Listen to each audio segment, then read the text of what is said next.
Hello, ये सम है number 8। मेरे को तो सम दिखाई नहीं देता, आपको कोई जानकारी है? मेरे को यहीं से पढ़ने होगा। लेट द पॉइंट्स 11/2 अल्फा, एक पॉइंट दिया हुआ है, लिख लेता हूँ 11/2 अल्फा। अल्फा हमको जानकारी नहीं है। lie on the inside the triangle which sides are x plus y equal to 11, लिख लेता हूँ। एक साइड है x plus y is equal to 11, दूसरा साइड है, ये ट्रायंगल का तीनों साइड है, x plus two I is equal to 16, और एक तो क्या है 2x प्लस 3y, यहाँ लिख रहा हूं 2x plus 3y is equal to 29। ये तीनों लाइन से जो ट्रायंगल बनेगा, उस ट्रायंगल का अंदर में ये पॉइंट है, ये बोला। अभी क्या करना होगा, then the product of the smallest and the largest values of alpha. अच्छा, अल्फा का सबसे छोटा वैल्यू और सबसे बड़ा वैल्यू निकालना है, और उसका प्रोडक्ट निकालना है। आंसर ये करना है, यहाँ पर लिख दे रहा हूं product of alpha maximum alpha minimum, ये हमें निकालना है। इज इक्वल टू कितना, ठीक है, कोई अच्छी बात है। तो ये और कुछ है नहीं, 22, 44, 33, 55। अच्छा, 11 का मल्टीपल सब आंसर दिया हुआ है, और यहाँ पर 11 भी है, रहने दीजिए। पहले हमें एकदम एक कोऑर्डिनेट ज्योमेट्री का सम है, तो ड्रॉ करना बेहतर है। X axis and y axis, तो ट्रायंगल सब पॉजिटिव साइड में ही होना चाहिए, तो मैं ये वाई एक्सिस ड्रॉ कर रहा हूं, ये एक्स एक्सिस ड्रॉ कर रहा हूं। X dash, y dash and y. थोड़ा बड़ा किया इसलिए कि समझने के लिए सुविधा हो। अभी एक इसको तो मैं ड्रॉ कर सकता हूं, 11 यहाँ पर ले रहा हूं, 11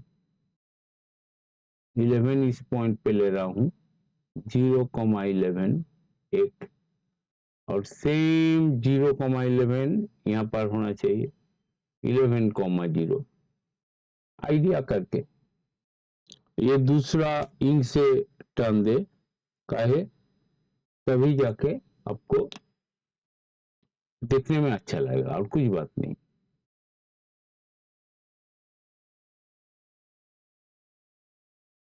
बस उसी को मान लेता हूं point. Okay, that is your equation x plus y is equal to 11। एक इक्वेशन मैंने टर्न दिया, स्ट्रेट लाइन।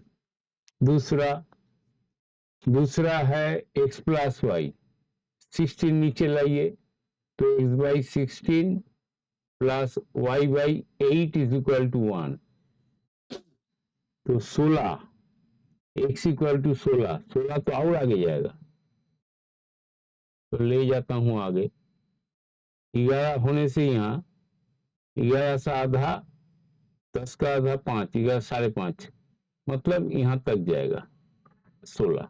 आइडिया करके x का नीचे में 16 है, y का नीचे में 8 है, तो 8 यहाँ तक मान लेता हूं, है ना। ये कितना होगा, 5.5,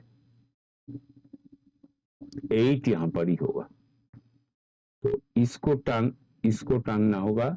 थोड़ा इधर उधर हो सकता है हाथ में ड्राइंग, तो वो आप मत देखिए, तो इसको मैं टान रहा हूं।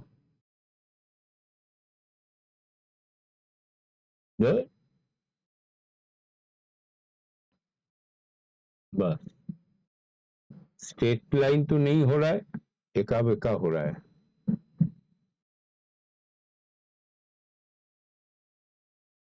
चलिए, जैसा भी हुआ मोटा मोटी हुआ, इतना लंबा लाइन हो गया हाथ से ही नहीं जाता है। तो ये दो लाइन में यहां तक आया। अभी ये होगा 8,0,8 पॉइंट, तो बना लिया। थर्ड लाइन बनाने से मेरा काम हो जाएगा। तो ये थर्ड लाइन क्या होगा, x बाई 29/2, 29 नीचे आएगा तो 14.5, और ये क्या होगा प्लस y 29, 30 मान लेते हैं तो 14, 30 मान लेने से 3 10, 10 से थोड़ा छोटा 9.7 मान लेता हूं। तो ये 10 का आसपास यहीं पर होगा कोई जगह में, और ये पॉइंट कहाँ है 14.5, वो इधर होगा कहीं इधर। वाह वाह, कैसा हुआ।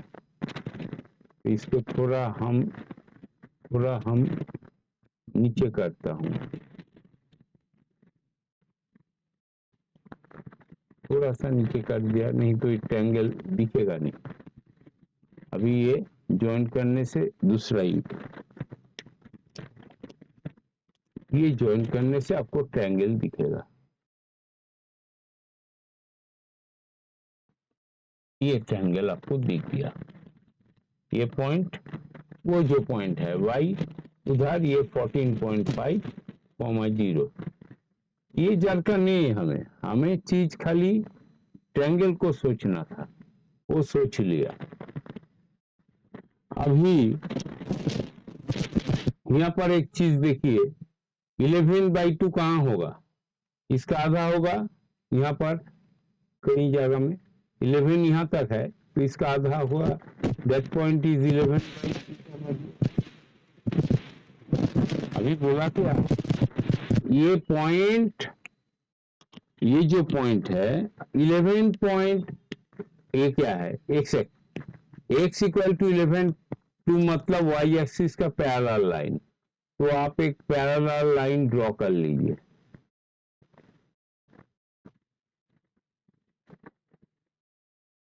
That is your x equal to 11/2 line. यहाँ पर भी एक, ये तो पहला तो ट्रायंगल समझ लीजिए, इनसाइड ऑफ द ट्रायंगल ये है, मैं हाईलाइट कर दे रहा हूं। ये आपका ट्रायंगल है, जो ट्रायंगल आपका बना ये तीनों साइड से, और ये दोनों पॉइंट है जिसका एक्स कोऑर्डिनेट तो 11/2 ही होगा, अल्फा चेंज होगा। अल्फा क्या है, अल्फा इसका अंदर में y जो है वो अल्फा है, जिसका रेंज यहां से यहां तक है, लेकिन एक्स कोऑर्डिनेट तो इधर ही होगा, वो तो 11/2 ही होगा। अल्फा जो है वो ये पॉइंट का अंदर में है, ये उसका रेंज है। तो आपको क्या करना है, खाली इस लाइन में वो 11/2 बैठाइए। ये क्या पॉइंट है 11, कौन तो था ये x प्लस वाई, तो x plus y equal to 11 में आप अगर 11/2 बैठा देते, ये लाइन क्या है, ठीक कर रहा हूं, ये लाइन तो 11 है, ठीक ही किया। इसमें अगर आप 11 x इक्वल टू 11/2 बैठा देते हो तो y भी तो 11/2 ही आएगा, x उधर माइनस होगा 11/2, मतलब आपका अल्फा, y तो अल्फा था, अल्फा इक्वल टू 11/2 आया। वो कौन लाइन में आया, इस लाइन में, तो ये मिनिमम है, तो 11/2 आपका मिनिमम वैल्यू आया। मैक्सिमम कौन तो आएगा, यहाँ आएगा इस लाइन में। ये लाइन क्या है, that is this line is 14.5 वाला, 14.5 कहाँ से आया, यहां से आया, दिस इक्वेशन से।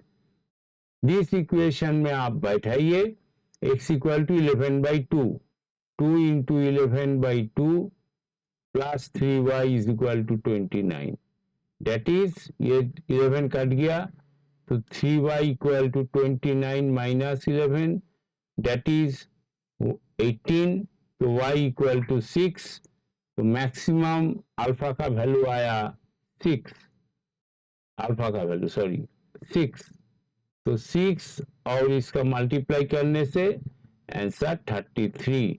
33 कौन सा ऑप्शन, सी ऑप्शन। अल्टीमेटली क्या हुआ, हर एक सामने आपको बारीकी से ड्राइंग को समझना है। अगर आप इस चीज को ना समझे, जो हो क्या रहा है, ये जो पॉइंट है, ये पॉइंट को मैं तो यहां डाल दिया x इक्वल टू 11/2, और वो ट्रायंगल मेरे को दिख गया, तो वहां पर ही मैक्सिमम अल्फा होगा और मिनिमम अल्फा होगा। ये दोनों पॉइंट, एक लाइन यहां होगा, एक लाइन पॉइंट यहां होगा, इसी को समझना था और कुछ नहीं। साम इजी है, लेकिन यही साम बहुत सारे बच्चे को समझ में नहीं आएगा। बोल का आ रहा है साम, काहे, आप लोग तो स्कूल में जो पढ़ते हो वहां पर कोऑर्डिनेट ज्योमेट्री तो आप लोग कुछ और 2-4 फॉर्मूला रट लेते हो, बस उससे काम चलाते हो। हाइपरबोला, पैराबोला, कोई 2-4 चीज छोटा छोटा, लेकिन जॉइंट में तो वो चलेगा नहीं। जेई आपको देना है तो बारीकी से उसको आपको, और हर एक बहुत ज्यादा साम आता है, बहुत ज्यादा साम कोऑर्डिनेट ज्योमेट्री से आता है, आएगा ही आएगा, और अच्छा साम भी आता है। और जब आप हायर के मतलब एडवांस के लिए प्रिपेयर करोगे तो उसमें तो बहुत ही अच्छा अच्छा साम आता है। वो बाद में करूंगा, तब आपको पता चलेगा ये कितना अच्छा ड्राइंग से उतना अच्छा अच्छा साम भी कैसे इजीएस्ट तरीके से हो सकता है। Drawing is the main important thing, ये आपको मानने होगा और दिमाग में, जहन में बैठाने होगा। कोशिश करिए, चलिए हमारे साथ, तो देखिएगा एक दिन आपका पकड़ आ जाएगा। Thank you for watching this video. फिर 5 मिनट टाइम दीजिए, दोबारा आ रहा हूं।